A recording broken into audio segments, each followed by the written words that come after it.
Hello everyone, welcome back to my channel. আপনাদের সাথে হাজির হয়েছি আরও একটি নতুন রেসিপি নিয়ে। রেসিপিটি হচ্ছে চিকেন বান। একটি মিক্সিং বলে আমি 1 কাপ পরিমাণ লিকুইড দুধ নিয়ে নিচ্ছি। এরপর দিয়ে দিচ্ছি 1 চা চামচ ইস্ট। এবার দুধের সাথে ইস্টটাকে ভালো করে একটু মিশিয়ে নিচ্ছি। এবার দিয়ে দিচ্ছি হাফ চা চামচ লবণ এবং 1 টেবিল চামচ মেল্টেড বাটার। এবার একটি ডিম ভেঙে দিয়ে দিচ্ছি। সবকিছু এবার আরেকবার ভালো করে মিক্স করে নিব। প্রথমে মিক্সচারে আমি 1 কাপ ময়দা দিয়ে দিচ্ছি এবং এটা ভালো করে আমি মিক্স করে নিব, এতে করে খামিরের টেক্সচারটা ভালো আসবে।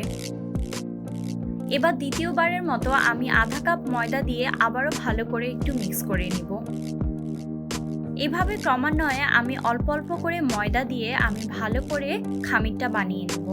খামিরটা বানানো শেষ, এবার একটু তেল দিয়ে আমি পুরো খামিরটাকে মেখে নিচ্ছি। একটি ঢাকনা দিয়ে আমি খামিরটাকে 30 মিনিটের মতো রেখে দিব। চুলায় একটি প্যান বসিয়ে তাতে আমি 1 টেবিল চামচ অলিভ অয়েল দিয়ে দিচ্ছি। তেলটা গরম হলে আমি এখানে দিয়ে দিব হাফ কাপ পেঁয়াজ কুচি। এরপর দিয়ে দিচ্ছি 1 চা চামচ রসুন বাটা, 1 চা চামচ আদা বাটা। এবার সবকিছু ভালোভাবে পেঁয়াজের সাথে একটু ভেজে নিচ্ছি। পেঁয়াজ ভাজা হয়ে গেলে আমি এখানে হাফ কাপ মুরগির মাংসের কিমা দিয়ে দিব। এবার দিয়ে দিব 1 টেবিল চামচ কালো গোলমরিচের গুঁড়ো। এবার হাফ চা চামচ লবণ দিয়ে মুরগির মাংসের কিমাটাকে আমি মিডিয়াম হিটে ভেজে নেব। আমি এখানে 1 টেবিল চামচ লাল মরিচের গুঁড়ো দিয়ে দিচ্ছি। এরপর দিয়ে দিচ্ছি 2 টেবিল চামচ টমেটো সস। এবার সবকিছু আবার ভালোভাবে মিক্স করে নিচ্ছি।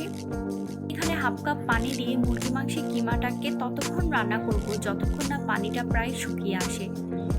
কিমা তৈরি করা শেষ। আধা ঘন্টা পর আমি ডোয়ের ঢাকনাটা খুলে নিলাম। ডোয়ের মধ্যে থাকা ইস্টের জন্য ডোটা ফুলে ডাবল হয়ে গিয়েছে।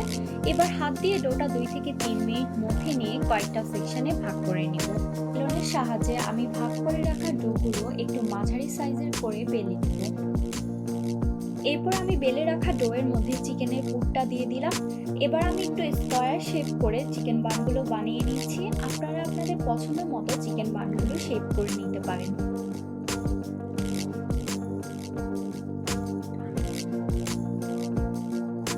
চিকেনের পুর দিয়ে সবগুলো চিকেন বানে শেপ করা শেষ। চুলায় একটি প্যান বসিয়ে তাতে আমি পরিমাণ মতো তেল দিয়ে দিচ্ছি। তেলটা গরম হলে আমি চিকেন বানগুলো এক এক করে ভাজার জন্য দিয়ে দিলাম।